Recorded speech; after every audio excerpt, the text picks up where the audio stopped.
Oh, Summit, you're muted. All right.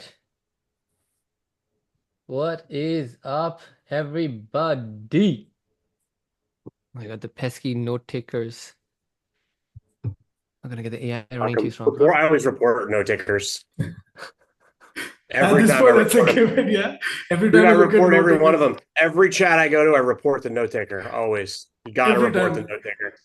And from Jesse is Jesse, I absolute think menace. I've started doing that Yes. from Jesse. And it's the Yeah. moment Jesse told that he's No, you doing submit a that. report. You got to put them on trial. You got to make sure they're right for the job. Uh, Uh, I all did my right. own What it, bot attack. It doesn't matter. Let's not go there. Uh, if you don't send if you don't buy lead magic, all your emails are gonna go spam. Jesse's I gonna mark them as guarantee. blocked. Yeah. Loads. All right, everybody, welcome on, welcome on. We got the OG in. Got a light miss last time. Got a big hit this time. We got. I Home know some run. of you registered for another event, but we'll make sure we get them on board next week. But we had a session with OD with Jesse anyway, and Jesse was kind enough to join. So, um, don't worry, Mikita. You'll have a chance. This will be at the end of the episode, not just yet. The flow is going to be very AMA. So get your questions ready and dropped in the chat as soon as you can. But with that, before you kick off, two quick questions. We'd love to know how many of you over here are sending more than 30,000 emails a month right now? Drop in the chat with a yes. And if you can, please go ahead and post in whether you're an agency or a SaaS company or anything else, wherever you'd want to drop in your category. So yes, an agency. Great. No agency. Yes, agency. SaaS company. All right. All right. Okay. Get it flowing. We'll get it flowing. We've got 200 people here. Yes, agency. No agency. All right. Okay. We've got a bunch of people. We've got SaaS and agencies, Jesse. Main gangs. All How right. about Lovely. Now, for those who are in the Northern Hemisphere, let us make me feel good about myself. Um, Drop it in. Where in this beautiful world are you in from? Drop in that 20, that 15 Celsius, 6 Celsius, 3 Celsius. Make me feel good about myself. I am sitting at a beautiful 34 degrees Celsius in Sydney, even though I haven't stepped out of my house in like a week.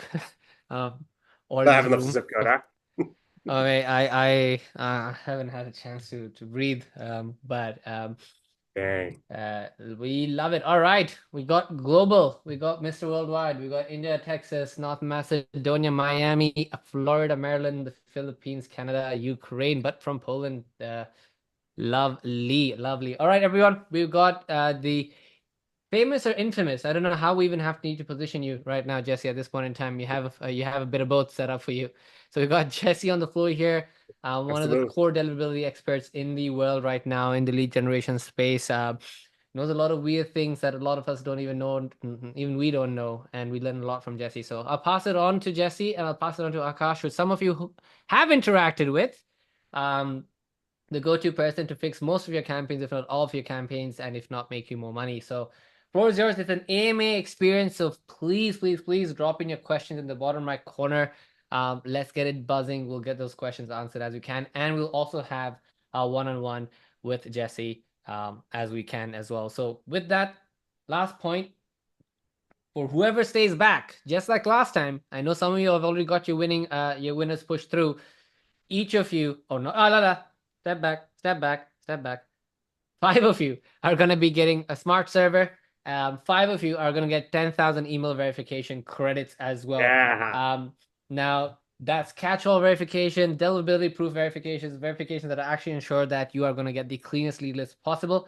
With that being said, we have Jesse Ouellette, who actually runs Lead Magic, an incredibly successful lead verification and data platform in the world right now. In fact, one of the top rated ones by our friends at Clay and pretty much most of the providers in the world.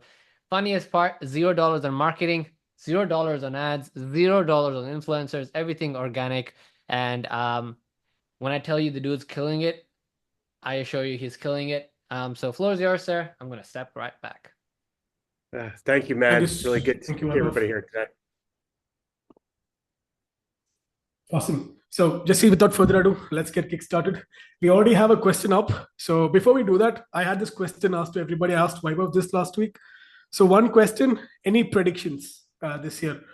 So, any predictions in terms of, let's say, how changes in algorithm or user behavior and tech will impact cold outreach strategies?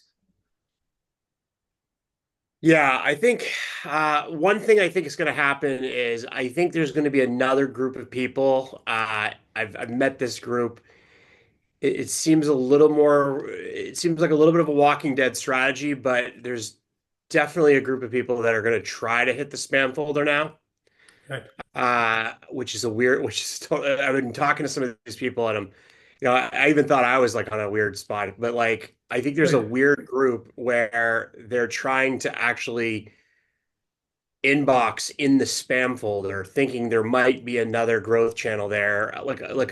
This is a weird, and I challenged this group at one point, and now I'm looking at it, I'm like, I Mhm. don't think this is a great idea. I hope this doesn't continue, Right.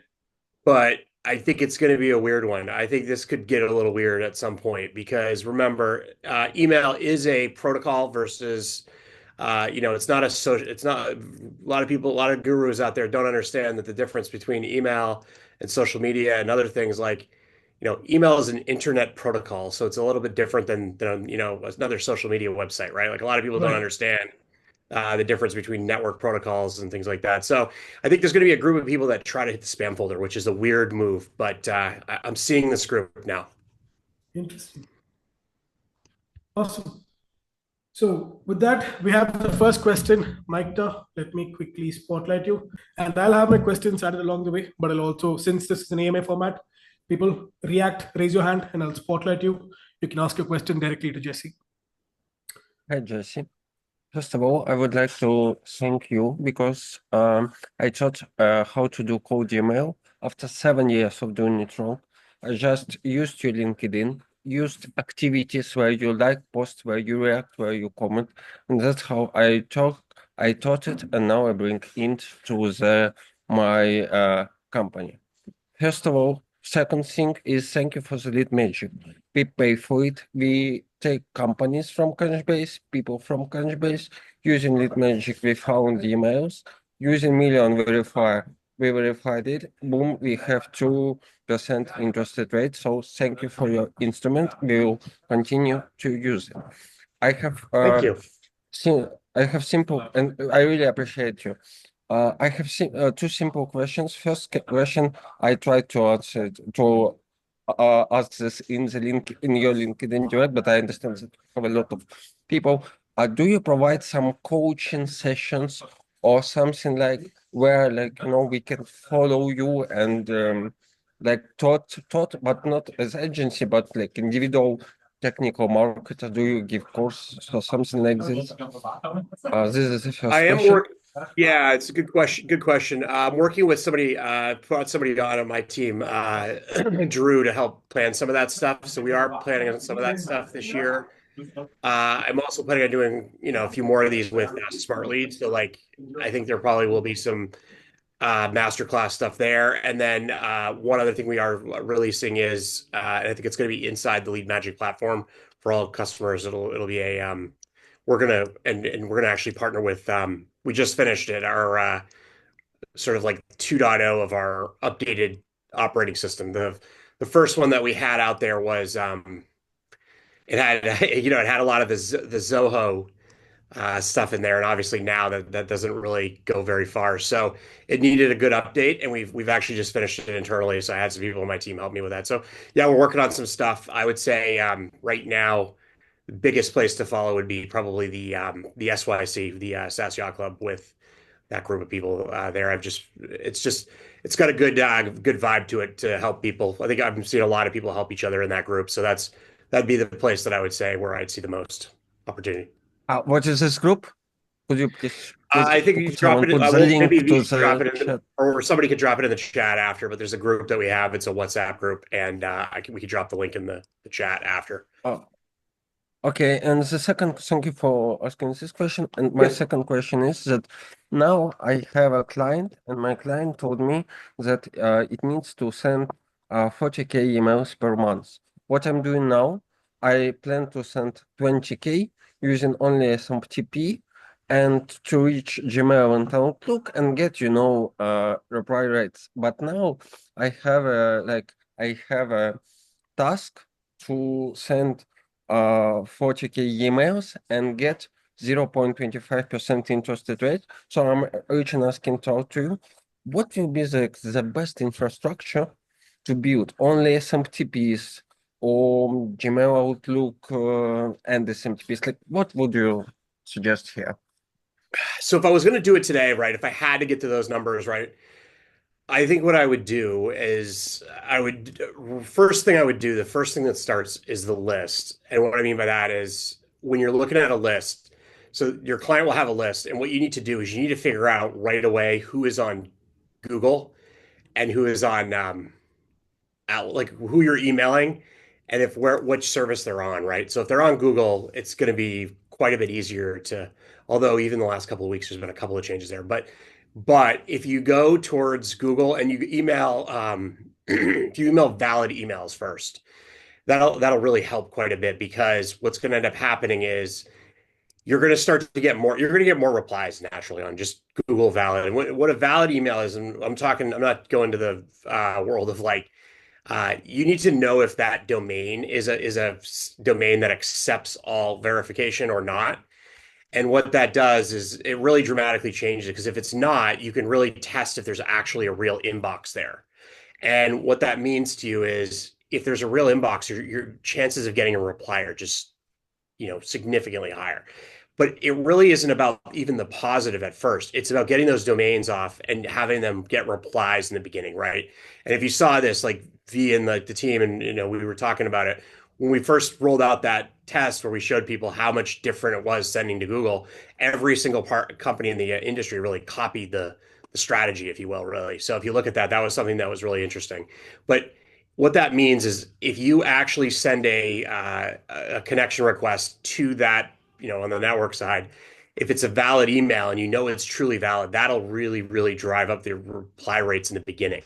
Now, for you to be successful on the positive side, right, you need the replies to get to the positive replies, right? So regardless of what the outcome is in the beginning of it, you need to make sure that you're getting positive replies and that your deliverability. The other thing I would do is if I was going to do it, if I had my life on the line on something like that, I would probably say at least the first 5 to 10 inboxes, I would set up like a regular business that is not buying from like, like I know this might, I would set up my own, like 10 inboxes myself on a system that I know is going to get that deliverability, right? Where I'm going to go set it up on Google, just like a normal business would.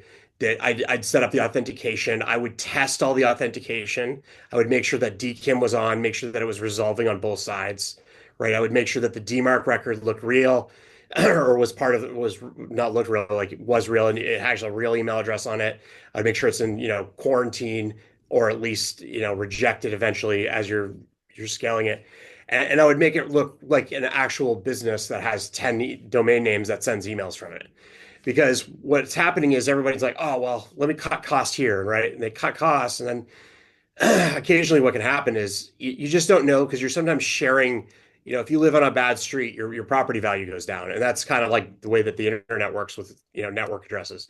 So I'd say the two things, like I said, is at least in the beginning, just like the first, if I had to put my life on it, I would go only Google Valid just to start, right? A sample set to test. And I would use 10, inboxes that I purchase, or like I purchased through Google right on the system, right? That way I'm pretty much insulated from a lot of that. And then I would keep a very, very close eye on which emails you're sending to.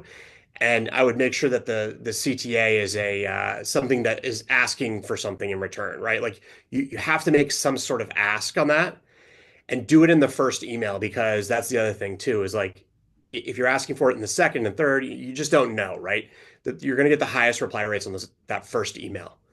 So just those are probably the three things. I think I said two, but now those are the three things that I would do is just really, really go out there with a clean, 10 clean domains there. I mean, they're new, but they're still going to be better than, you're emailing Gmail, right? And then if you're emailing big companies, that's another thing too. If you're emailing really big companies, you want to be very careful because they invest in a lot of different, that's why you want to go after the Google first. So hopefully that answers the question. Awesome. Next up, we have Nishkash. Thank you for the question.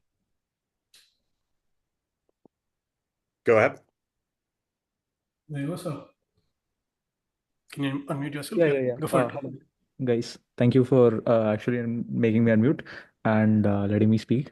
Right. So my specific question was I had a few clients, but I was new in the software development. So I run a lead gen agency as well as myself, and I was a little bit confused as to what might be some stuff that could work specifically at a time of launching a cold email campaign. That is specifically designed to get interest for the tech market, right? So I've been trying a plenty of things. I've set up 18 boxes so far with Google, right? I'm trying to set up 40 more with Outlook. I've did some stuff, created a few campaigns, but I just wanted to hear you guys out on to what, according to you, you would have been done at time of attracting leads for a software development company agency. Thank you. Totally. One of the things whenever somebody has an email agency offer, or are you talking about like you're selling for your own agency or are you selling for clients? For clients. Okay. Yeah. I mean, are you talking more your value? Are you trying to offer more services to people for email, or is it more you're trying to get more replies for your clients? So I've been trying to get more replies for my clients. One of Okay. them is a tech software development agency, right? Who I was precisely Yeah. wanted to get a few more clients from. So, here's where it really is I see a lot of agencies try different things and I guess what really works and like the people that are doing really well, the Erics of the world or Nick Abraham, and those guys are two guys that I would follow if you're not following them. But Hmm. what I would say is where people struggle with that type of offer, right? When you're an agency, you got to really make sure you're taking on offers that you would sell Hmm. yourself, right? Now, one of the problems is like you don't always you're like, well, this company wants to pay me $2,500, $5,000, $7,500, whatever it is. They want to pay me to send emails. Like, this is great. Now, what really is a challenge is if their offer is just not very unique. This is one of the ones where on the services side, if they're a development organization, software development, a lot of the times, there's that general sort of like, I guess this is for lack of a better term, body shop, right? Like they just have like bench, software engineers who are like, it's just not that compelling, right? Now, it's not to say that they need to make something unique about it, right? You need to try to, and this is where it's hard because you're not really charging them for this, right? You're not Hmm. like they can't, you're not giving sales consulting here, right? You're sort of dealing with a lot of fronts, and this is one of the challenges of this is like something that a lot of people run into. But what you have to be very diligent on is what offer you take and you have to think about selling that. If it's not unique, you're going to want to, in a lot of ways, you're going to want to pass. Or what you do is you really got to say, like, you got to say, like, you got to front load your deal, right? And what I mean by that is, like, really just the more risk you see in the offer being successful, the higher I would be charging on the front end and setting expectations too, right? You're not just trying to charge somebody for charging somebody. You're going to want to say, listen, this offer, like, and they're going to appreciate this if they're a reasonable company. Now, if they get offended by it, it's probably because they've done this before and they're already in a hole somewhere. But you got to be careful because the people who need this service the most sometimes are the best clients, actually. That's like the weird pivot move that you have to sort of, you don't always want the person who needs your services the most as an agency. And that's where I think there's a little bit of like wait a second, I can't just, no, because I mean, most likely hopefully you're selling a productized service, right? Now, if you're not, and you're selling a services engagement where you're doing real testing and growth testing, that's a different service. And what I would do there is I would double your price, charge up front. Make sure you collect, you get all the money. Don't do any of these weird like pay per meeting crap. Like you just don't do that. Like don't get involved in those types of deals. They sometimes feel better than they are. You know, I hear companies all the time talking about, oh, we'll just charge the setup fee and we'll collect the money and blah blah blah. Performance only, yeah. It doesn't work. Like I'll tell you what'll happen. You won't actually be able to deliver, and you're going to want to quit, and you're going to want to do it faster. And then now you're actually just a setup company, and you should have sold that. And what you've done actually is you've probably put it in a bad spot for your client. But your client thinks they're getting a deal, but they're not.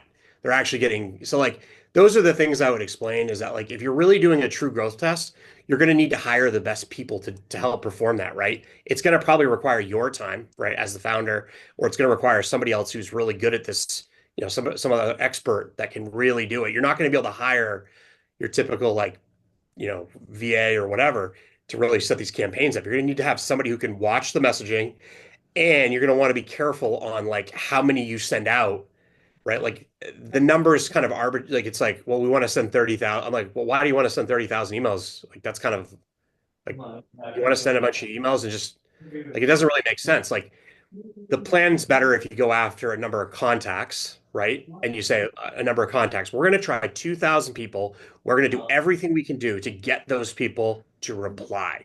That's the only expectation you can really set in the beginning. And that really proves the value of your service, really, because you're getting the replies.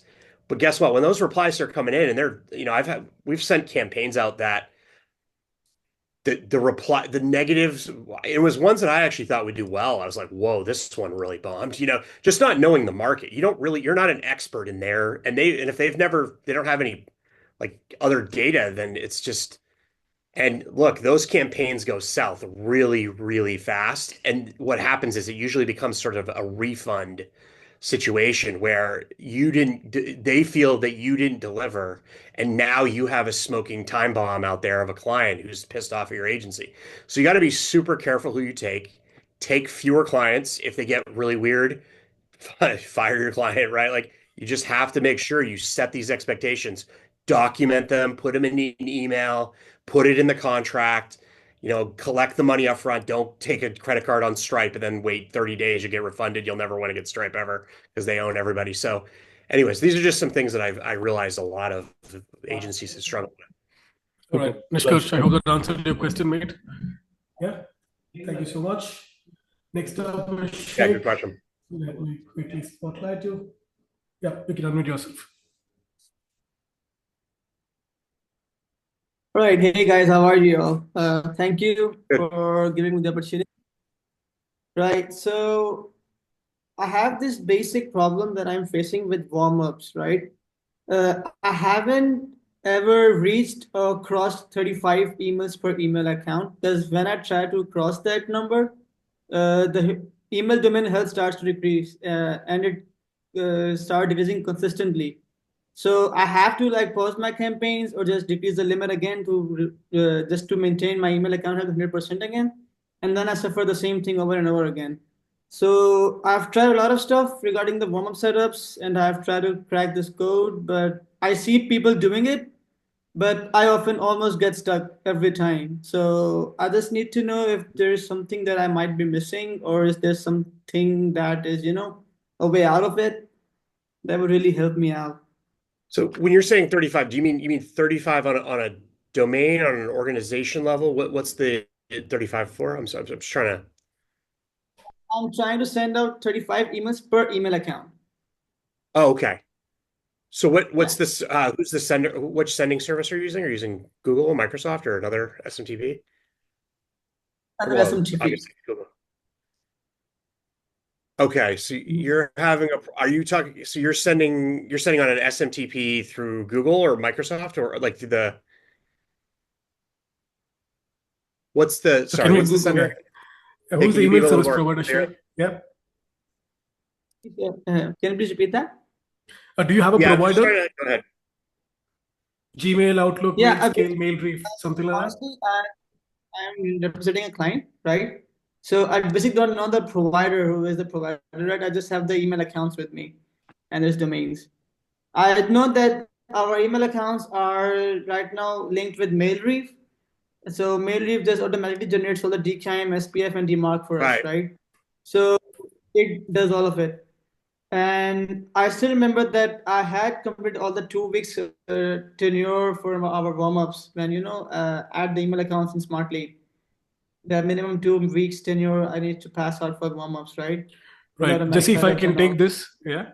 So Sheikh, are you asking the best practices for warm-up? Are you asking how long you should warm up? Or do you have a problem with Yeah, how warm-up is working? that- What's actually your question?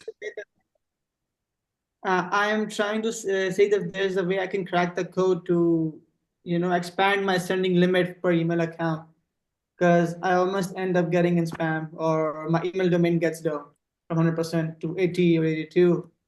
So I almost get stuck in midway. So are you Right. sending So with you said you're sending with Meldoso Mailreef. No, I'm or Mailreef? Smartlead. But you're sending what's Yeah. your sending platform? Is it Google or Microsoft? Honestly, I do not know that Oh, you're much. I'm sending not through dedicated Mailreef, so you're sending through their. So that's interesting. Yeah. So their account. I mean, you should be able to the best thing to do when you're working with an SMTP provider, they can kind of tell you is, I mean, the number of emails you're sending per account is less important because remember they're sending them for you, right? I guess the only exception there would be like your hypertide or scaled mail. So I mean, that's a little bit of a different situation too. So, and there's a design there. So I think the best thing to do is if you're working with like one of the more cold email centric, if I had to kind of like say it's like I'd call them like a cold email centric, provider. You probably want to just do whatever they tell you to do in the number that they tell you because they probably have like, they've taken like an extreme look on this problem and they've like, put a whole, their whole business model is that. So I don't know if it's setting the number per account is important. More importantly is what are they telling you to do, right? For their service to work properly. So like obviously certain services work better under whatever they do, right? Because if you're on an SMTP, you're not really kind of handcuffed by the number you're sending per account, right? It's less important. The reason that you do that on like a Google or a Microsoft system is because those individual accounts kind of create more of a human-like behavior that you're sending on, right? So I think it's, if you're talking about if the 35 limit, I think that's the question is like, what are they guiding you to do? I think that's what I would do. And, I think Mailreef's definitely got one of the better brands out there and they've helping their clients. So, and if you're not getting that, then, maybe it's time to find, different people. But what are they telling you to do? Are they telling you to, like that's sort of because they have the feedback loop, right? There's something that they have that they could tell you what's going on. You don't really get, that's one of the differences between sending on Google or Microsoft versus sending on, like a Mailreef or one of these other providers that does an SMTP service. I think you sort of have to look at like what's the feedback loop on that and understand that. But they obviously have their own installed limits. They're going to block whatever they don't want, which is good, right? Because it keeps the health of the platform up and running, right? The last thing they want is somebody to go in and just start, destroying their services, right? Because that'll not only impact you, that'll impact the rest of their customers. So hopefully that answers the question. So I don't think the 35 is like set in stone for anything really. Yeah, because I have this practice that when my warm-ups are done, when the 2 weeks tenure is done, right, of our warm-ups in Smartlead, what I normally do is that I gradually, slowly increase the limit. Like at first, I would fix the limit to 5 emails per account. Then after a week or a half week pass, I will then set it to 15 or 10 emails per account. Then I'll go on to 20, then on 25. When I was still 20, it was all good. But when I hit 25, the email domain has started, decreasing from 100% And to circling back to 90%, what 25%. Jesse said, circling back to what Jesse said, sorry to cut you off. Like each of these providers have their own limits, right? Some people suggest 15 to 20, some people suggest 20 to 25. So talk to the SP, see what they're suggesting. If they're suggesting 20 to 25, stick with that, see how it's working for you. Or if you're talking up, and if everything is going to spam, you have smart delivery, run an email placement test, see where the mistake is, and we can probably work from there. But stick to your provider's limits for this, because at the end of the day, you can go back to them asking what's wrong. Yeah. So I hope that answers your question. Thank you so much. Yeah. Have a good day. Bye, mate. Right. Yeah. Yeah. Next up is Samuel. Here you go, sir. Can you unmute yourself? Hi there. Loud and Hi, clear. thank you so much for allowing me to ask a question. Last time I asked a question, I got a really good answer, so thank you so much for that as well. Just wanted to ask two quick questions to be fair today. The first one being is how much importance do you tend to put on the whole blacklist sort of thing, and do you actually do anything most of the time to get your emails out of blacklist? It depends. So there really are two types of blacklists, right? There's like a one that's like domain. You can kind of look at them and see what they're doing. But if they say your IP, if you're sending on a Google or a Microsoft system and your IP is getting blocked, there's a much smaller chance that you're going to actually be able to get it off that list, right? Because of obviously you're not, Google has a but it also might not matter, right? That's the other part of it. Because, at the end of any sort of like deliverability problem, there's always Google and Microsoft, right? There's whatever they decide is kind of like what happens in email delivery. It's sort of on them, and they have their own model, right? Like they're not using, any sort of like model that's like publicly available, right? So if it's on a blacklist, probably being taken into account. But I also think that like if it's an IP blacklist or something like that, it might not matter. And then if it's a domain blacklist, that's probably a little more. I don't always really deal with that. I mean, you can always there's other strategies, just maybe setting up another account or something like that. But I think it's you got to kind of like look at it in terms of like what is this blacklist saying. The other one that I see a lot of is excuse me, people will find their emails on blacklists a lot of the times, and what they'll do is they'll see the domain as like new, and they confuse that with like, oh, it's on a blacklist, but it's like it's just a new domain, really. So a lot of the times I see this happen. Somebody will register some domains and they're like, I'm already on a blacklist. This thing's crashing already. I should quit this whole process. They just get like really into their own head, and then I'm like, the only thing that's telling the service provider is that your email is domain is new.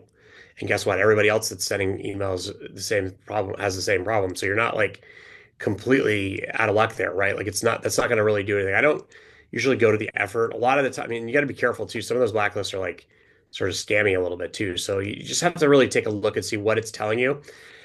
There's definitely some that are more domain reputation and things like that maybe you want to look at. But at the same time, like how much time does it really take to set up another domain or something like that? I mean, depends on your client. Maybe you had to go through a little bit of work to get them to use, you know, alternative domains or whatever to get past the spam filters and things like that. But you just have to really look at what it's saying.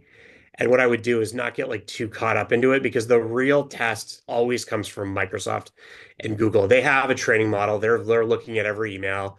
They're probably now using a pretty good amount of their own, LLMs and things like that. Like they've really, really, they probably know what the email says now, right? So they're probably incorporating some of that. They're probably not doing it they're probably only doing it where it's expensive to train those models, and they don't mind getting your $4, $7 a month either. So I think it's one of those things you just have to look at the like what it's telling you, and it's like it's telling me that Google's IP has a quote unquote spam problem. It's like I don't know if that's going to really make a difference. I think if you're really concerned about it, maybe set up another organization, do another domain, something like that. Like that can sometimes be quicker than just kind of like I definitely don't think I'd start a business model around like chasing down blacklist providers and getting them to do it because there just isn't a whole lot you can do there, really. There's just some of them are just trying to get you to come in and buy some sort of service or something. Like a lot of the times, that's what it is, just like a sort of a weird funnel that they Okay, have, yeah, like yeah. recruiting It's you out of your about spam. Like a good source of leads for us at Lead Magic. Like we have a lot of people that are cold emailing me, and they want email addresses as we have an email finder. Like there's a lot of people that are in my spam folder that are really good prospects for the product. So like I actually take most of the best emails I get right now are in spam just because of this weird situation here, right? So we take people out of our spam folder and many of them join different groups that I run and things like that. I mean, that's where I get a lot of my groups. I start a lot of these like sort of like chat groups for people who send email, and many of the people have been recruited out of my spam folder. So, good group too, right? They're great people. That's quite fun. Kind of weird, That's but quite it is what it is. no, thank you so much for answering that one, to be fair. So you reckon that it's Yeah, not thank you. like the domain blacklist are the ones to look out for, but it's not like might as well you set up a different domain then. Yeah, I mean, keep sending and see what happens. That's all I could say is like, by the time you figure out what's wrong with the domain name, you could probably already had 10 more on the other side of it if it really mattered, right? I get you. It's I get hard. you. And Just then keep based on sending that, my those emails. no worries. And based on that, to be honest, my second question was directly linked to that, to be fair, is when do you think, or do you have any sort of benchmarks that you use to determine when an email account or a domain is not worth having anymore? So when I'm like, okay, this is Yeah. burned, let's go to the next one. So I'm strange about it. I like to get into that like 5% range, but like that reply rate is a little bit, it's become almost unrealistic now. But I like to send, I actually don't even screw around. If I take an if I'm doing an offer, I want to make sure that I can go find a lot of Google valid email addresses because it's just so much easier to get into Google's inboxes right now. Although the last 2 weeks were a little weird. There was some weird signals there, so we did see something strange there. But I think overall we found Google is definitely a lot easier to inbox. And what you need is you really need to look at that valid ones, right? And it's a valid email, but it's not an accept all domain, right? So the Mm, problem with an accept all is there's another small chance that it might not be a good email because what they could do is they could turn off, like it could be a turned off email account, even if you're like it's you could definitely there are some things you can do to do it. It's some of the stuff gets into the weird areas of gray areas of like how you're testing for it, but if you're sending to a valid inbox, and that's one, the best way to know if something's valid or not is you check a bad email, right? Like you usually have to do when you're doing an email validation, like it's two checks you're doing, right? It's like because but you should usually your validation service is doing that. That's how they figure out if it's a catch-all email or not. So if you're running an email finder or a validation service, you need to make sure that that service provides you if they say it's valid, great, but is it a catch-all at the same time, right? That's the problem. You need to know yes or no if it is, because no matter how good you are, you're going to have less success. And I mean, if you're really good, maybe it's only like a small percentage, but most of these providers, like they're getting their emails, like depending on where they are, caching, whatever they're doing, and I know some of them out there. I actually have there's a competitor of mine that does not like to tell you if it's valid or I mean, if it's an accept all email address or not. So that's something you really need to know. But you want to go there first, right? That's going to really do it. And I think people who are sending there, you should be getting at least a 3%. Now, the people that I talk to that are doing Google and they're doing just straight valid right out of the gate, they're definitely, if they're writing some reasonable emails and they've done their authentication checks, those people probably are getting about 5%. mm. But That's it. anything under 3, it's like now you got to really ask yourself, like, what am I doing, right? And slow down, figure out what's going on. If you're buying all your domains from some spot, like who knows where you're buying them from, right? You never know. Like there can always be something going on in that service provider behind the scenes that you don't know about. Maybe the reseller, is got 17 other, maybe more than that. Maybe they got hundreds of users on there that are all sending the same cold emails and they're not doing well. Sometimes it's best to take out all of the things that you're doing variably, right? It doesn't look like a real business. Anything that you're doing that is like sort of contributing to not being human-like, those are the things you really, really need to look at. Mm, Awesome. makes sense. Makes sense. I hope that Nice. answered your No, question, Sam. yeah, that will answer my question. Thank you so much, guys. Yeah, No worries. great All question. right. Thank you so much, Sam. Thank you again. Bye. Thank you, sir. So next up is Venu. Venu, if you can turn on your video, I'll quickly spotlight you. Hey, man. There you go. Go Give me for it, one sir. second. Yeah. Take it on, Jesse. Yep, keep going. Yeah, hi. Hi everyone. So thanks for giving me a chance. So actually, we are an agency. So we work with other tools previously. So we recently shifted to Smartlead. So we started warming up the email IDs. So currently we have 100 domains for a client, and we have 200 email IDs we created. So all are in the G Suite only. So and you can recommend, like, we can go with some Outlook also, or we can, is it okay with the Google only? And one more thing, so what about the recommend about the open and click tracking? So regularly any client will ask about the performance of the campaigns we are running in each segments. What is the open rate, click rate? So maybe they can move the if it's a good click rate, they will move the this audience to next any other one is to few campaign, or one is to one campaign, like personalized campaign. So this is one. And one more thing, so about the domain masking, so to get the good deliverability, so I want to know these things. Yep.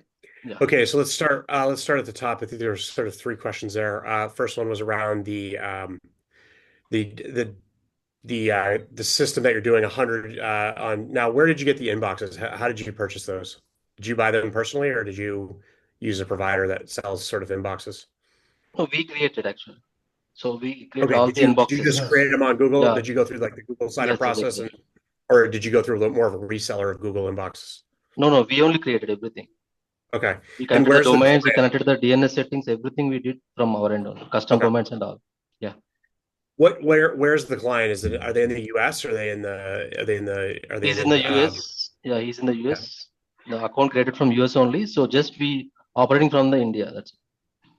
Yeah.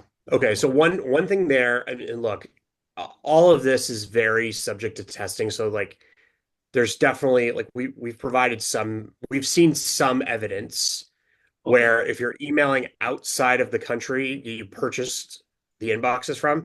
So if you purchased them in India, you were probably able to get a discount, right? You're probably able to get them at the purchasing power parity or whatever they call it. Like basically you probably get them for like $1 or two, right? The only challenge there is if you're emailing a lot of US people and you're doing it out of India, that could be it could possibly be a red flag, right? Just because of it's like, I mean, it's not, we don't, so this is the thing, nobody knows the answer to this question, right? Like I'm saying that, but like if I was running a modeling team that was doing data science on what should be marked as spam. I mean, one of the things I would be looking for is, are they emailing the country that they bought the domains or they bought the organization? Now, who knows, right? Like I could be completely wrong there, but that would just be my prediction. I mean, that would be one of the things that I would put in the scoring model, right? So if I saw maybe a little higher complaint rate, which is when somebody marks report as spam, that's a possibility. That could be one thing. So like I guess that, and then also like you said you bought 50, or sorry, you bought 100 or 50 domains and you got 100 accounts. Is that what you said? Yeah, 100 domains, 200 accounts. Two mailboxes Okay, each. Yes, perfect. exactly. Yeah. So, you're on the right track there. I mean, that seems reasonable. I mean, there's not much really there that I would say, but like, I think the first thing could be something interesting. So look, and by the way, this is if something goes wrong. Like if you're going out there to test it, do what's worked for you before, right? Like don't get crazy on what I say here, right? Like I've seen, the answer is there's nobody who actually really knows the number. We can only do it. We can only figure it out by testing. And my data comes from more like working with Smartlead, of course. We've analyzed, metadata, and I've also got a lot of connections to these services. So I know I have a little bit of more data than a lot of the other people do. So there's that. And then the other thing is, so you mentioned the second thing. I think your second question was around, it was around, what was the second question? Does it open The and first click tracking? question, Jesse, I think you Yeah, the also had a click rate, question the where open and click. So here's what I would say. If you're tracking either one of those, you're definitely doing it wrong. You want to turn those off because, on an open tracker, it's been proven, right? And even Eric and I, even Eric Nowoslawski, we were actually had different opinions on this, like on the tracking of the open tracking. Now, because Eric liked to say that he liked to show like the open rate to the clients, like, hey, look what I'm getting, and it was like a little bit of a value prop. But unfortunately, it it really never was a number that like it started to become more corrupted of a number, but the problem, like the number is not real, right? It could be a well, it's not that it's not real. It's real. It's just there's bots clicking on the thing, and it's proxies that they're using that just automatically open it to throw you off, right? So there's not the person doesn't necessarily open the email, and then the click tracking. It used to be that click tracking was a guaranteed in spam. Now it's pretty much even the open tracking will hurt you because what's happened is Google put that little like gray bar and it just put what you're trying to do is avoid like the person hitting report as spam. And by doing that little gray bar up there, right, and you can remove it, but then there's like another thing that happened. I want to get into that, but it's like there's a reputation of sending that pixel through. It adds a signature and whatever health of that domain of whatever that is. Plus, let's not forget that domain gets reversed. It's just not. It takes you out of the game. If you want to play the game that just like has like a beats the S&P 500 every single time, if that makes sense, that's like you're beating the stock market. Like if you really want to beat all of the rest of the agencies out there or whatever services you're providing on that, you want to basically try to turn that off and you want to use something called plain text mode. Now, there probably is some case to be made to use plain text on the first email, but maybe not on the second and third. You could possibly set that up, but like I think everybody should have open and click tracking off. Click tracking is definitely going to fail the campaign. You will not be successful with click tracking. You will have a very low reply rate, and you will have over time that campaign will get worse and worse, and your client will probably churn if you have click tracking on. So I would have 0% on click, and I'd go for 0% on open, and that's been sort of my stance for the last. I mean, it's a huge security like it's a privacy violation for companies to like have it on. Like if you run a big company and you want to, number one attack surface is email, right? Or like somebody socially engineering one of the operators or whatever.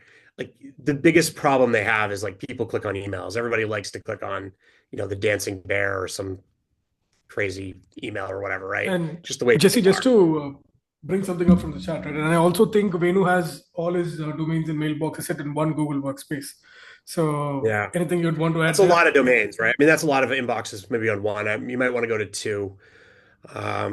It's tough to tell. We don't like nobody truly knows if that's going to really impact it. But you just have to say if I was building a spam model and I didn't have any information, I had to identify very quickly every single person who could be generating emails that my customers don't want. You wonder if they look at your business and they say you have 100 inbox emails, they're probably close in the same name. Right. Right. Because your client probably gave you one or two names and you're probably got like all of them there. It's some, derivation of that. Look, remember, where they can run models really easily, right? Their LLM, like they can look at stuff like that, right? Go run it in GPT and ask GPT to identify what the likelihood, tell GPT that you're a data scientist at at working for Google on the spam algorithm. Send it 6 or 7 different types of configurations and have it score it, right? And ask it which ones it would score higher and why. Because that's what they could be doing on you. And if it's at rest, like situations like that, where it's like stuff they could do on the back end, it doesn't have to be done real time. You can almost guarantee they're doing it, right? And it doesn't violate the fact that they're reading your emails they're not doing it. They're not reading your emails with LLMs now, right? Like that's the part they can't really, it's harder for them to process private emails as, they're still doing it, but like it's harder for them to justify processing the emails you're sending in their spam folder with LLMs, although they're doing it and they're probably doing it where it's like, sort of being done with an encryption code. So they're not reading the emails, but anyways, let's not go into that. It's just more or less like you've done it. You're doing a few things that I would say are going to fail the campaigns, right? Like open tracking, click tracking, 100 inboxes, all sending cold out of one organization. There's a few things here that I would probably correct. I'd probably go down to at least 50 minimum, probably, right? And then that's a lot. That's a lot of domains, cold email domains on one org. And I'm sure there's nothing else going on in that org, right? It's all just cold emails. I mean, that would be the first org that I would shut down if I was a spam filter, right? So, Awesome. anyways, those are some of the things, Errors will these ones will cause downstream impact, and they'll it might work early. It's just down the line as you get more reported as spam, it'll be shorter. You'll have a shorter life to live on those domains. Perfect. And Venu, I hope that answered your question. Respectful of everyone's time, we have 3 more questions. Thank you, sir. Thank you for your question. I don't want to mispronounce your name, mate. That's why I'm not calling your name. May I know what your name is? Hi, I'm Lojan. Thank you for this, by the way. So I have a campaign for a client that was running like great for 2 weeks, just sending first emails, no those steps. We're getting a positive reply every 150 emails. Nothing changes. 2 weeks later, we're getting 1% reply rates, like 350 to 400 emails sent per positive reply. What do I do? I have no idea. Okay, so if the number is based off of your positive, okay, so let's take a step back here. So the way you got to look at this is you got to look at it as sort of steps. So what was the reply rate in the beginning? Not the Reply positive, rate not was 2.5 to 3%. okay. You went from 2.5 to 3%, and then you went down to 1%. Yeah. Okay. Okay. So, and how many did you send how many did you send? And I'm talking number of unique contacts. How many unique contacts did you send before it went down to below 2.5%? Give me a second. Or just, yeah, just a rough note. It doesn't have to be exact. More like, Yeah. 2,500. Was it 10,000? Was it 20,000? Unique Yeah, contacts. 20,000. Okay. 20,000. Yeah. So this is where, okay, so what could be happening, right? We don't know. I always caveat everything because if anybody tells you they actually know, they're just lying to you. They really just don't know. Nobody really knows. But let's just talk about like the factors that are going to be looked at here. So you went from a 2.5, 3% down to a 1, and you're concerned because that's impacted that has, by the way, the Yeah. positive reply rate is part of that number. So the the Mm. reply rate is the starting point, right? You got to be careful to like go too far down because if you go too far down, it's harder to figure out what's actually going on. So regardless of the no's or yeses, right? The reply rate went down. So it went from a 2.5 Yeah. to after 20,000 emails is basically what you want to figure out. So that's the problem that you're trying to figure out. So let's Yeah. take it back. Like Oh, what? one Yeah, more go thing, ahead. by the way. Yep. I'm getting 99% delivery score on Smartlead, like Smart Delivery. Okay. Yeah. So that's yeah. So that tests that tests that, but there's like a lot. We'll even talk through like some of the other stuff. But so if we're gonna pull there, how are you finding the emails? Where are you getting the emails, and how are you validating them? Getting them from Apollo and then Google Maps, and then just like Million Verify, TryKit, and Lead Magic, and then Yep. Play, personalization, Eric stuff, and then pushing through Smart Lead. Okay. Now when you're emailing them, if you're using like Million Verify or even the Lead Magic, are you emailing the valid ones on the 20,000, or have you started to look at possibly is there a group of catch-all emails that you're doing? Yes, valid and then valid catch-all. Okay. So the valid catch-alls, hopefully those have been towards the end, right? The back, and that's one area. But more likely, which ones and I don't know what did you see, what was your, now you have to be careful here because people get bounced and blocked sort of like they sort of put them together. So you have to be careful there. The most likely scenario, it's not the validation. It's actually probably you're getting reported as spam, right? More. Could be. Or you were already getting reported as spam, and now since time has passed, you're now 2 weeks into it. It's now said this is there's something going on here, right? Like we got to check this out. So, you know, the two biggest impacts are reported spam and sending to email addresses that bounce. And that's going to impact your score the most. So what's your bounce rate or Okay. block rate? Are you seeing blocks or bounces? How do you see blocks? I just see bounce rate. So there's, in the Smartlead reporting, if you look at, there's like when you get does it say your bounce rate on the campaign? Sometimes they're in the same bucket just depending on the reporting, but like, what are you seeing for a bounce rate on the So campaign? so the bounce rate was 1%. Now it's just rising every day, basically. Right now it's like Yeah. at 5%. Okay. Okay. So now this is probably like where you're getting, yeah. So you're starting to see that. Now, where are you getting the inboxes from? Where are you buying the inboxes? Hypertide and then premium inboxes, the reseller Google. Okay. So these are good services too, right? Like I'm not saying anything here, but what might be interesting for you to do is, and you may have to do something like this because you're sort of running, you got to start to peel back of like what could it be, right? It's probably, look, I'll tell you what's happening. What was your positive reply rate? Like how many? So on 100 replies, how many were positive, or Uh, 10 replies? it was around 25%. Right now it's actually Positive, positive. 33%, but Yeah. So if you got 100 replies, 28% of it, that's pretty good.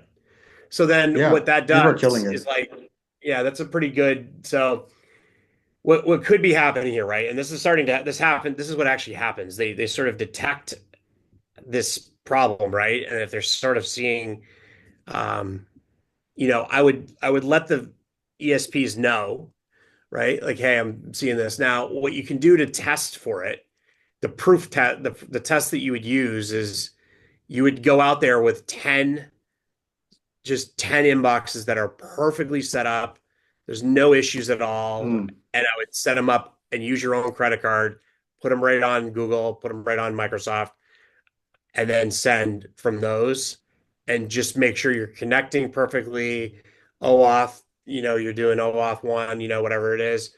You're perfectly connected. I mean, what you have to try to do is you have to try to eliminate the possibilities of the stuff that's happening. So like the next thing to crash is really the way you're sending the emails. And then there's one other thing on Microsoft that we've seen is there seems to be this so Hypertide, what's the percentage breakdown between Hypertide and the Google reseller? Hypertide is 20%. I added them like 3 weeks ago or something. So like they're Okay. more newer. What's the reply rate on the Hypertide versus the other one? I actually don't know. So that's what I would Yeah, check. That's the key. I don't know That's the that's difference. that's a number that you really want to know because it does matter. So you want to separate those camps. So separate those out. You want to try to you want to use like scientific method of lists. Like when you're looking at these things, you want to look at like a control variable and you want to say like, what's my control, right? Like at this point, my observation shows our reply rates are lower. Well, what could be impacting that? Yeah, Well, we all know what's happening. You're getting more reported spam.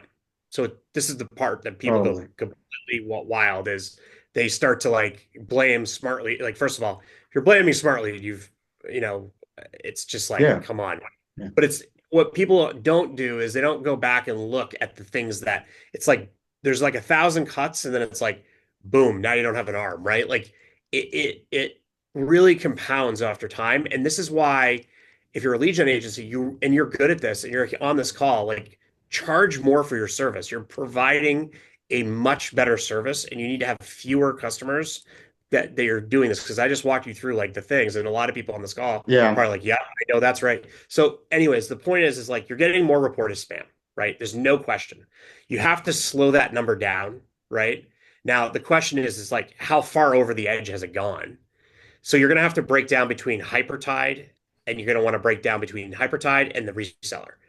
If you find that the reseller is the one that's dropping your inbox rate or Hypertide is, then you're going to have to ask a little bit more questions there. Were they set up properly? Things like that. Those are the things you want to do. So you're probably at that point, that's the next metric you would need to figure it out. Let's say it's the reseller.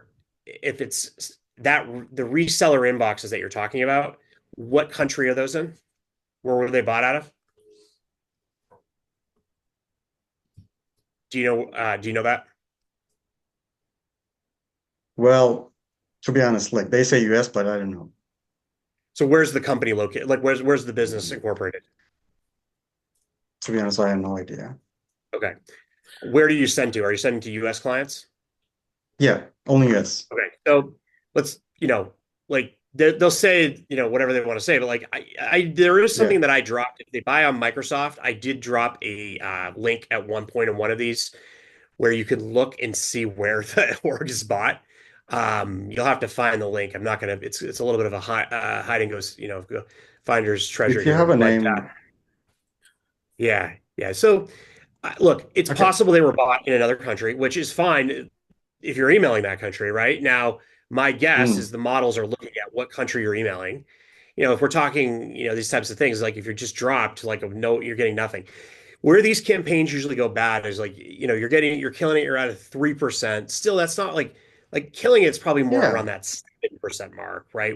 And then I think the only other thing I would look at would be what is the status of the email that you're emailing? Like, are you emailing valid, or do you have any accept all in there, or is it just valid? And are they on Google? And if you separate these things out, like, are you doing validation on it, or what's the strategy there? And maybe Doshan, you can always do this. You can talk to JC as well. He's a part of the community. So probably most of the questions, I think you'll have to go back, find the comparison, understand where the resellers are from.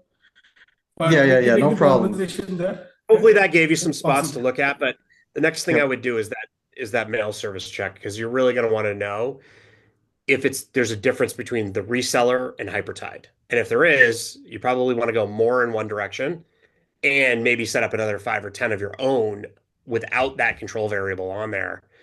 See if you can get there. And by the way, be forward with the client. Don't try to hide this. That's the thing I think people do the most. They try to hide it and they don't set expectations up front. And then at the end of the contract, now you're talking refunds or they don't pay you. Like, there's a lot that can happen here. You want to get this thing figured out. And you want to have, like, you're not, this is where you've gone from where this business used to be more of you could product service this. And that's what's changed, is this deliverability stuff has gotten harder. You can't just package it up all the time as a productized service. You're going to need somebody who's really good with this type of stuff, who can go in and try these control variables, build SOPs around this. But the problem is it takes time. And a lot of the people that sign lead gen or cold email contracts with people, they don't put time in their contract, meaning the contract is for like 1 month, and these problems don't get fixed over 1 month. They get fixed over 2 to 3 months, right? Yeah. Then they break again. So you have to put this in there, and this is something you have to be like, don't take any clients on who aren't willing to like invest in your service. Like, if they don't find you valuable, then just cancel them. Yeah. Say, Yeah. see you later, Totally bro. agree. Thank you. Like, set up 10 manual inboxes, separate Hypertide Google, test those, start with valid, and then do go from there. Thank you. That's exactly right. Yep. Thank you, Doshan. Have a good one, mate. Ahmed, if you can turn on your video, I'll quickly spotlight you. 3 more questions, and we're calling the day. There is Ahmed. Let's Hello, go. sir. One question from everybody. Yeah. Yeah. Hi Jesse, how are you? Great to chat with you. Yeah, I just wanted to highlight something that the others did. I launched a campaign, my email reputation dropped from 100% to 90%, and I don't know why, So like I was trying to figure out what happened, and I didn't figure it out. The domain associated with the mailboxes have 5 different mailboxes. And it's sending 25 emails per day. The email provider is Google, and I set up the mailboxes using Smart Senders inside Smartlead. Right, Jesse, if I may take that. So, Ahmed, one thing is the reputation you're talking about. Are you talking about the warm-up reputation you see on the email account section? Yes. Yeah. So, to be very honest with you, the reputation you see right there is primarily based on how your email warm-ups are performing, right? It's not based on how your email campaigns are performing. So that metric, you might see it coming down. If it goes below 70, it's probably an alert for you to see what's happening. But consistently, it will also go up. So don't just rely on that. What I would recommend is, for example, run an email placement test. And if you feel the results are bad there, if you see the inbox percentage is down, spam percentage is higher, then it's probably something to be worried about. And we can work from Yeah, there. but I ran the smart delivery test, the Mhm. campaign, and Mhm. I achieved 68% in inbox, and the rest of the Inbox. percentage was landed in spam because of these Right. mailbox. Right. So were you able to see to Because which providers? there's an issue. Mhm. There's an issue with Okay. this mailbox. Only this mailbox or only this domain. Got it. May I know which providers are using? You purchase through Smart Senders, but you have Inbox Automate, you have Infra Inbox, you have Mailreef. Inbox automate. Got it. So probably we can take it up there. Saksham should also be available. We'll have a conversation. Drop an email to me. I'll drop my email on the chat. Give me your email address. Yes. I'll look into your account to see what's happening. Yeah. Okay. All right, mate. Thank you so much. Joel, if you can turn on your video, I'll quickly spotlight you. How are you, sir? Joel, you have to unmute. I've asked you to unmute. Yeah. Apologies. Hi. Thanks for letting me in. And Jesse, thanks so far. I'm really enjoying this.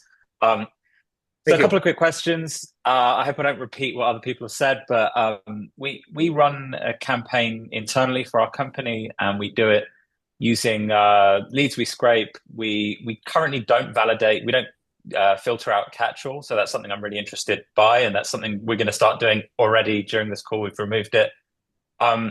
Is there, I think some of the challenges we face is, and I think everyone probably feels this, constant cat and mouse game where we create a new CTA or a new process. Currently, we use personalization. About 70-80% of the email is generated in a personalized way, but follows kind of quite a clear structure in CTA. And what we find is we launch these campaigns, we get around 2.5% reply rate, 50% positive replies typically, and it used to be about 80. That's come down. I'm guessing it's probably our overall reply rate has come down, and maybe like we're seeing a lot more auto replies and making up part of that response rate, but not sure. The challenge that we're facing at the moment is whenever we get a campaign successful by our standards anyway, it very quickly depletes. We're sending to about 150,000 leads a month. Is it that we just burn out that copy and we just have to continually change, or is there a way to avoid that? You could start. So it depends. There's a couple of things I hear. So the biggest thing I would say is so 150,000. It's a good amount of volume, right? So how many? Where are you sending? Who's the service provider that you're sending it through? We have about 50, I think 60-40 split from Workspace to Outlook. They've all been set up by one provider, three senders per domain, 20 emails per day per sender. Okay, and did you buy those panels? Like, did you buy the Microsoft panel, or did the provider do it? We started with our own years ago, and we had amazing results with that. Then we wanted to scale it up, and we switched to a provider. We got rid of our own, sadly. Yeah. So here's what's going on a lot of the time. Look, it's really hard. Like I could make a couple of it's hard. You will want to test it, but what you can do, the way you want to test this is you want to look and say, all right, what things can I take out? Like there's things that are easier. Obviously, if you have a bunch set up and you're like, don't want to go set those up again or do whatever. We've tried a lot of different providers. I've tried. So it's funny. I usually don't comment because I really still appreciate the difficult challenge that group of providers has. But sometimes if you really want it done right, you have to do it yourself in certain ways. And this is where it gets a little tricky. And some people will hate me for this, but especially some of the providers out there is like, sometimes you have to go try 5 or 10 inboxes on your own org again and see what's going on, right? And the reason that you do that is you want to keep a good split there, right? If you go all in on one area, it can be harder to figure out what's going on if that provider is the only one with the login. So I don't really work with many people that own the login and connect all the stuff to Smartlead because and I know everyone's rolling out their new service, and I'm even critical of even Smartlead or like whenever, like if they roll out a service, I'm going to be basically like, hey, what do you think? Like, is it going well? Like, because there's a lot you have to do there. Now, I think over time you need to do that. And if you're trying to operationalize it, I mean, if you talk to, I mean, let's talk about somebody who's got like the most sense on Smartlead and is one of the top agencies. Nick, he's not running, he buys all of his inboxes from probably two vendors, right? Now, it's because he really knows how to test and switch fast. So this is where it's a little tricky is if you try to go scale, careful because where you typically say is like, I want to reduce the cost of data or I want to reduce the cost of inbox and setup. The reduce the cost of inbox and setup generally means bring on another vendor. There's a link that I dropped that's kind of out there. I don't know, some people have found it. It tells you which country and what other domains are on the Microsoft inbox org. Sometimes that's an interesting thing. I don't know. It's out there. It's on one of the Smartlead webinars. I dropped it, but it's something that is out there, and you can kind of use that to figure out where the country that their inbox was registered at, and you can figure out how many domains are on it. And remember, if you see other domains on there that aren't yours, you're sharing, right? So you never know. It's not necessarily if you don't own the process, you're not buying it directly from Microsoft. It just all that means, it's pretty simple. All that means is you don't own the end result there, right? You're trusting that one group, and unfortunately, some people trust a really, really they've sort of like, wow, we're so successful. Then they go do this. They're like, oh man, now I'm not. So that's one area to check. And the other area to check is, are you sending the valid emails? Now, I'm not saying there isn't a way to verify catch-all emails, by the way. And I know there's a vendor out there that's like, we verify catch-all emails, but I'm saying the chances, even if it's 1%, there's a lot more chance that it's going to go into spam it's going to get it's not spam. Yeah. It's going to be a hard bounce. So I'm saying prioritize the valids first on your list and prioritize even Google valid first. So that's where you have to really like dial it in. And that is where I see people struggle. So the two areas right now where people struggle the most is they don't understand that validation system, or that validation system doesn't tell you what, and there's a lot of these.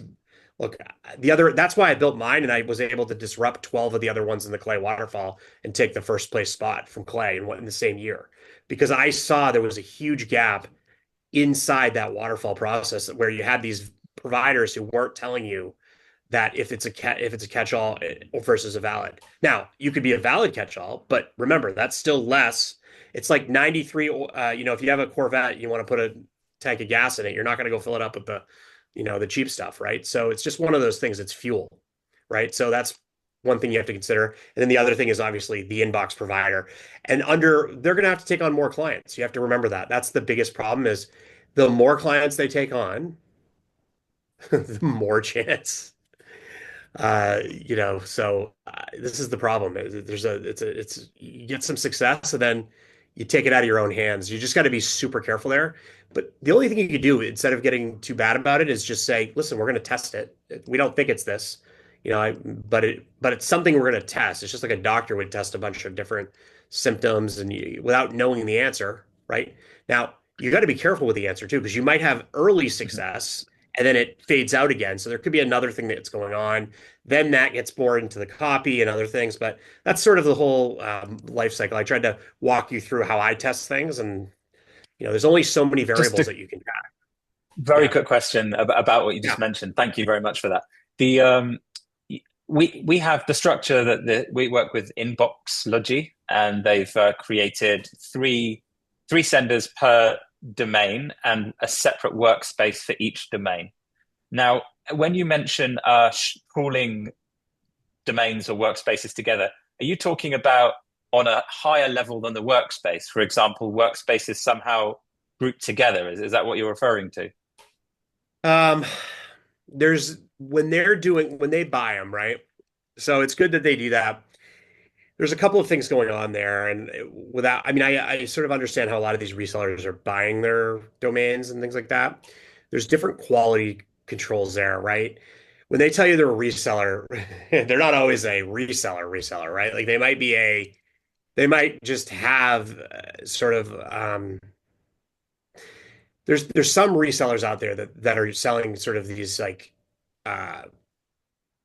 reseller ones that are like specialty reseller, I guess you'd say, where they're not like a registered Google partner, and they're sort of like out there saying that they're not telling you they aren't. Like I'm not saying they're lying or anything like that. I don't know who it is, but what they're doing is there is a way to be a reseller without being a reseller, right? Reseller in the most traditional sense. And what that means is they could be in a country situation where they're getting a purchasing price parity, or there's even some people that have figured out like there's ways around that where they can buy these like longer term like inbox that were like available back in the day. Without getting it, I don't want to get into the logistics of it. And those systems can make sense, but the problem is if you don't know what you're buying, it's sort of like, you got to be careful. Like, you don't want to buy something that isn't totally it's just hard, really. It's a hard thing. I mean, if you're talking to Google reseller, and then those resellers are going to have a reputation, right? That's the other problem, right? Depending on what they're doing, there's a reputation. Like Google has all of this information, and you just have to consider what they can look at, or Microsoft. And I don't think Google and Microsoft are necessarily sharing much information, but I think Google and Microsoft have figured out, who's who on what. Like they want to tell each other who ultimately is doing something, and Microsoft seems to be a little bit better about it. Like they sort of put you on a IP range that they sort of tell you right away. They're getting more and more, when we've tested a lot of stuff, we look at all the variables, and it's really just we use a scientific process, and it takes time and it takes effort, and that's why the service needs to be efficient, right? Like you probably want to stop hiring people want to stop hiring like a bunch of SDRs to run these campaigns. They want to hire. It's more of an IT role, to be honest with you. That's what this has sort of turned into in this role, or an operations role. But thank you, Jesse. Really appreciate it. Yeah, appreciate it. Awesome. Thank you, Joel. Unfortunately, we have two more hands. People, if it's okay, I'd request you to reach out to us in the community. All of us are active there. Jesse is active there. Vibe of the whole team is active there because we have extended our time limit. Yep. So if you can drop us a message there, we'll make sure to answer your question. Yeah, drop the message. I'll try to answer it in the chat in the community. Awesome. And Jesse, like always, it's been a roller coaster around cold emailing and all the other stuff. But for people who stayed back, thank you so much. 5 of y'all are getting 1 smart server each, and 5 of y'all are getting 10,000 email verification credits. Vaibhav, if you would like to add something, I'll spotlight you. If not, Jesse, thank you so much. And thank you all for taking the time. We'll see you again next week, the same time. Thank you.